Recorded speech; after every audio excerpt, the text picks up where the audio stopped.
Le CAC 40 qui navigue toujours autour des 8000 points. Quid à court terme, où peut aller le CAC 40 et les marchés boursiers? Où peuvent aller les marchés boursiers? On en parle avec vous. Frédéric Rosier, bonjour Frédéric. Bonjour David. Co-responsable de la gestion de portefeuille chez Mirabeau France. C'est 8% de hausse depuis le début de l'année, le CAC 40.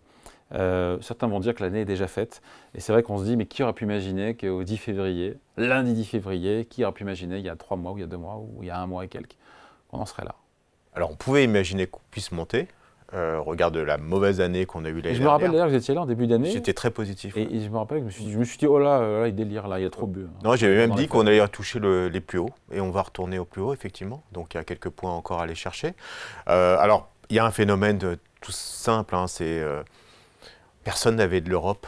En tout cas, les grands investisseurs anglo-saxons n'avaient pas d'Europe. L'Europe était sortie des radars. En termes de pondération, je crois qu'historiquement, on n'a jamais été aussi pondéré chez les grands investisseurs sur l'Europe. Donc, il y a eu quelques nouvelles quand même un petit peu positives. Alors, pour la France, on avait parlé, c'est pas extraordinaire, mais au moins, on a un semblant de budget et un semblant de stabilité. Donc, il y a un retour un petit peu de quelques flux, hein. On a constaté des flux, d'ailleurs, plutôt positifs depuis 2 semaines, issus possible, en tout cas en Ukraine. Le marché commence à y croire un petit peu. Donc là, on a simplement un retour à la normale. Et retour à la normale, après une année assez difficile, puisque le CAC a fini dans le territoire, dans le rouge l'année dernière. On regarde notamment des performances, même des autres marchés européens. Retour à la normale justifierait qu'on récupère encore, à mon avis, entre 5 et 10% supplémentaires sur le marché. Sur le CAC 40. Ouais. Avec des résultats, on a commencé à avoir pas mal de résultats d'entreprises, de groupes du CAC 40. C'est plutôt pas mal au final. Alors, pour celles, on savait qu'il y avait... L'Oréal, non. L'Oréal, c'est un peu déçu là. Oui, alors c'est vrai qu'on est... L'Oréal, on s'attend toujours à des croissances à 2 chiffres. Et là, effectivement, les chiffres étaient peut-être un petit peu en deçà, notamment sur la partie asiatique, puisqu'on est en contraction. Malgré tout, on est quand même en croissance. Il y a des branches qui sont extrêmement solides. Je pense notamment à La Roche-Posay. C'est un peu faiblard sur la partie luxe, mais voilà, quand on se rappelle un peu du parcours un peu difficile de ces derniers mois sur l'industrie du luxe en général et des titres comme L'Oréal, LVMH en particulier, finalement une petite croissance, ça suffit finalement à ne pas effondrer les valeurs après, pour certaines, des rebonds quand même assez significatifs. Bon, les opportunités au vu des résultats financiers des boîtes du CAC 40. Financiers, justement, les banques. Les banques, ça ne vous a pas échappé que Société Générale, les résultats étaient assez exceptionnels. 30% de hausse, je crois. 30% de hausse. Alors, on est dans la maison mère, donc on peut en parler, mais les résultats de Société Générale sont hyper encourageants, en plus avec un programme de rachat d'actions. Sur la banque, de détail, sur la partie assurance, c'est extrêmement positif. On voit que BNP, dans le sillage, est plutôt correct. Donc, toute la sphère financière, on verra la Crédit Agricole, mais globalement, sur la sphère financière, en Europe, je parlais aussi de Santander, c'était plutôt bon. On a eu les résultats de Vinci aussi, c'était assez robuste. On a de la croissance sur Vinci, on a un carnet de commandes qui est plutôt bien fourni. Et surtout, on a eu des titres qui étaient très attaqués l'année dernière liés à la croissance. Je pense notamment à Dassault Systèmes, qui, sur la publication, un résultat un peu mitigé, mais sur la conférence call qu'on a eue après, sur la trajectoire, la génération de cash flow, sur le rebond de Medidata, c'est toute la sphère de santé de Dassault, on a du rebond. Et en plus, on va voir l'AI qui va se démocratiser. Donc là aussi, sur la sphère croissance, il y a vraiment des trucs très très intéressants et un rebond relativement fort. Seule déception depuis le début de l'année, on en a parlé tout à l'heure, c'est Schneider qui a été un peu affecté par l'angoisse qu'on avait sur la consommation d'électricité dans les data centers, notamment américains. Donc le titre avait baissé, mais on le voit, là il est de nouveau dans une dynamique positive. Bon, et les résultats de la tech aux États-Unis, ils sont au rendez-vous ces résultats? Alors factuellement, ils sont plutôt corrects. Maintenant, il en faut plus. On le voit, la réaction, si vous prenez Alphabet, c'est -7 sur la publication. Si vous regardez Apple, elle a souffert juste après la publication. On voit qu'on est dans une... Les marchés, les actions sont chères. Exactement. C'est ça en fait aux États-Unis, hein, c'est la contrepartie. Et c'est les vases communicants, c'est-à-dire qu'on sort de la tech américaine pour aller sur des marchés un peu moins chers. Et comme l'Europe est... C'est nous. C'est nous. Voilà, donc il y a des flux sortants des États-Unis sur la tech pour aller sur des valeurs un peu plus industrielle, on va dire, aux États-Unis et sur la value, on va dire, globale en Europe. Donc il y a vraiment ce transfert qui est opéré. Mais à la marge, où on voit vraiment… Non, non, là, c'est même plus des phénomènes de marge, parce que lorsque vous perdez 500 ou 600 milliards en une journée sur Nvidia, c'est plus de la marge. Là, il y a vraiment des flux sortants, il y a vraiment des repositionnements, et on verra, hein, mais il commence à avoir un petit moment aussi sur l'Asie, sur le Hang Seng, avec les valeurs technologiques chinoises dans le sillage de DeepSeek.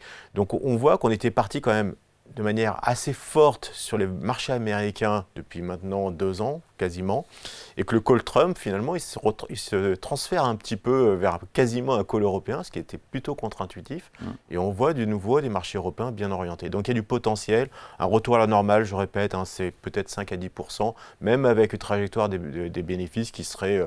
en légère hausse. On attend quoi d'ailleurs sur les… Bon, comme d'habitude, de toute façon, là, on va être sur une tendance de quasiment 5% de croissance des bénéfices. Mais attention, dans la croissance bénéficiaire, on a vu par exemple Total. Donc le poids de l'énergie, c'est quand même un peu plus délicat parce que Total a été affecté notamment par des problèmes conjoncturels, notamment la problématique des marges sur le raffinage, qui était vraiment sous pression.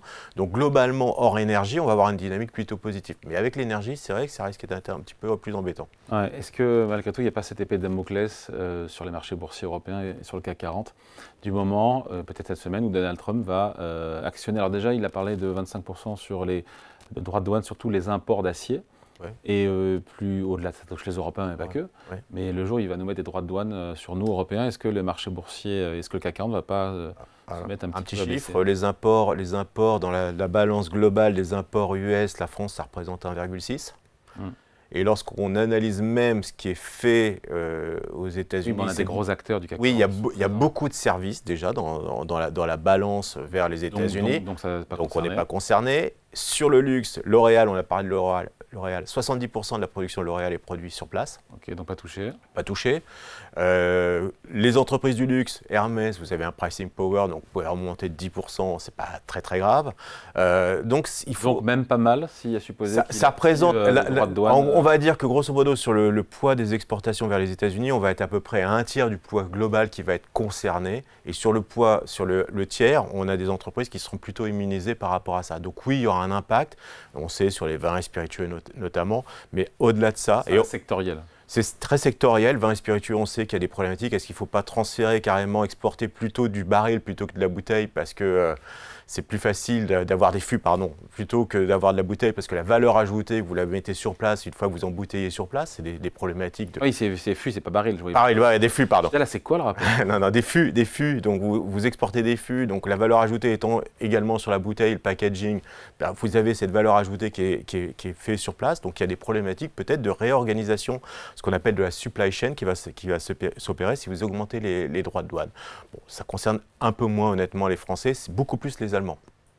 Et jusqu'où cette guerre commerciale de Donald Trump peut secouer les marchés? On voit bien qu'il met pas, il en met, il les suspend. Il va s'apercevoir qu'il a un seuil de douleur aussi pour l'économie américaine et pour certaines entreprises. Donc la question, c'est plus, on avait évoqué ce sujet, ça va être les guerres des monnaies, parce que quand vous avez un dollar qui s'est affaibli quasiment 10% contre l'euro, si vous augmentez globalement de 10% des droits de douane sur l'Europe, même pas mal. Ouais.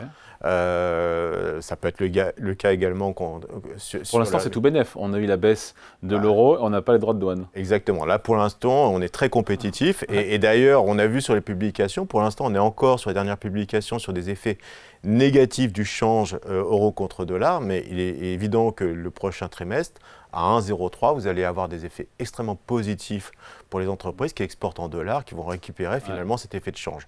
Donc il y a beaucoup d'effets finalement pas si douloureux pour l'économie française, si ça reste bien sûr dans la mesure des droits de douane qu'on a énoncés. Donc vous êtes plutôt positif à court terme sur les marchés boursiers européens? Oui, parce qu'on va toucher un plus haut, oui, bien sûr.